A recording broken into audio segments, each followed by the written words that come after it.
fait, je parle de vous parce que vous n'êtes pas l'auteur de ce rapport. Bon, soyez plus explicite. Alors, on va continuer. On va revenir dessus. Pas de problème. Et est-ce que vous êtes au courant qu'en plus de vous, certaines autorités au plus haut niveau à l'époque avaient été entendues par cette commission, y compris le président Moussa Dadis Camara? C'est tout à fait logique. Parfait.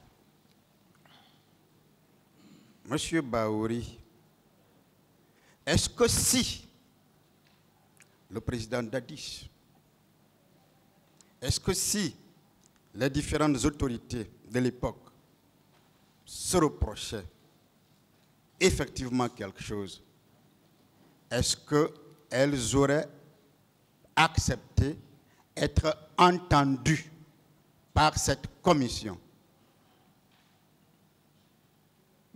Et je ne saurais répondre, mais je crois savoir, vu les réalités internationales et les obligations de la Guinée par rapport aux pays de la sous-région, CEDEAO, l'Union africaine et puis les Nations unies, c'était pratiquement de facto une obligation.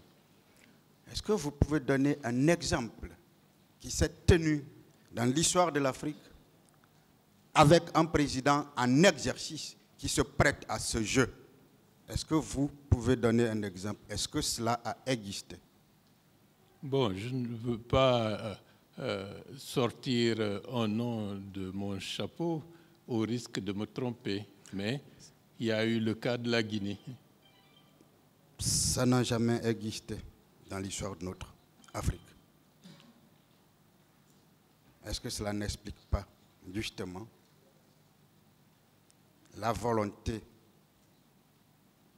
du président Dadis à vouloir vaille que lumière soit faite dans cette affaire-là, à l'époque?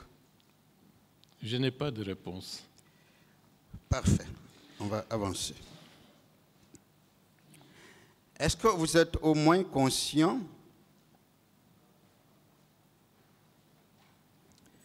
que le rapport de la commission constitue, je le redis d'ailleurs, parce que je l'ai déjà dit, la seule base de poursuite engagée par le parquet contre le président Dadis? Et je n'ai pas de réponse également. D'accord.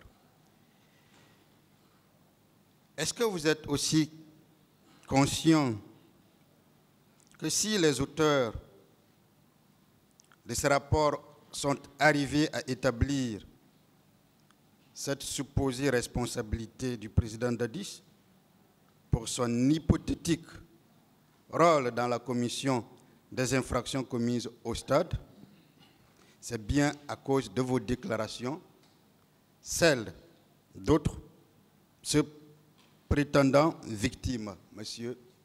Amadou Oriba. Vous donnez trop d'importance à mes déclarations. Si. C'est pour ça que j'ai commencé par dire, je veux m'adresser à vous ce matin en tant que tel. N'oubliez pas que vous étiez le président du comité d'organisation de la manifestation qui a conduit à ce que l'on sait. Et on va en parler, M. Amandouba. C'est pour ça que je donne beaucoup d'importance à vos déclarations. Ma sphère d'activité et de compétences, c'était au niveau des forces vives. Ce qui relève des autorités du CNDD et du pays sont au-delà de mes compétences et de mes informations. Rassurez-vous que je le sais et je ne vous poserai pas de questions dans ce sens-là. Je vais rester